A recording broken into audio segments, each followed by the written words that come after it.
elected us to focus on your jobs. That I will be president for all Americans.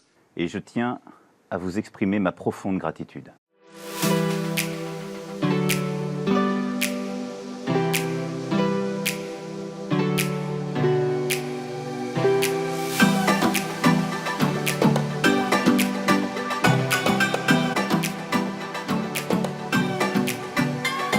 Traffic jam.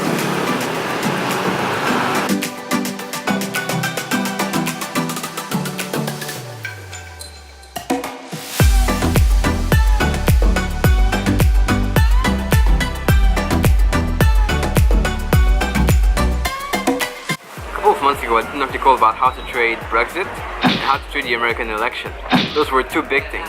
But in this video I kind of want to broaden the perspective on trading any election, because there's going to be election forever and you need to know how to trade those. They're not that complicated to trade if you understand how they work. The problem is that most of some people are going to want to look at the fundamentals without understanding that the fundamentals are going to change often, and that fundamentals are really hard to use when you want to time a trade. Where do you exit? Where do you enter? It's really difficult. So all the trades I have taken in an election or in Brexit or whatever were all based on my technical analysis, all based on the things I look at in the market, and they were not that different than any other trade. The exact same thing. The only difference with the election is that the moves are going to be bigger, they're going to be maybe stronger, and you're going to have to be maybe more quick to take profit, because things can change really, really fast. I'll give you an example with the trade I took in the American election. I had a really, really tight take profit because of the fact that it was a reversal trade, only temporary, in a strong uptrend. So it's really difficult to take those trades. From my own experience, the moves that happen in election time, whether it's going to be before the vote or after the vote or at the result date, are going to cause moves that are a little bit longer. Usually before the election, everything that happens is going to cause big moves. And those can be traded on a small time frame, but it's probably going to be really volatile. If you go higher on the daily chart, the weekly chart, then you're really going to see the big moves and the thing happening really, really strongly. Because don't forget that a move on the daily chart is going to show much more what the buyers and sellers are doing and are thinking than a move on the 5-minute chart, which is only going to be temporary from a small reaction.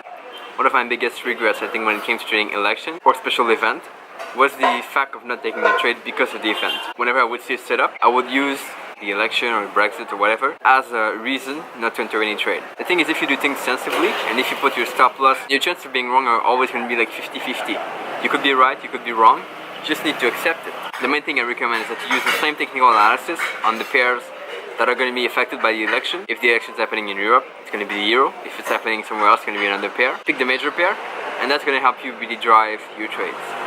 But there's no reason to just look at the fundamentals, try to enter as many trades just for the election. In other words, the election is going to be the fuel of the car, and you are always going to be the driver. So be sensible with this, and that's the main advice with elections. Alright, so I didn't mention this to you guys, but it's actually my last day in Senur, last full day. I'm leaving tomorrow for one last day near the airport. Transport. Thank you. Transport, if you guys want, but yeah, it's good, I'll walk. Very good. No promotion here.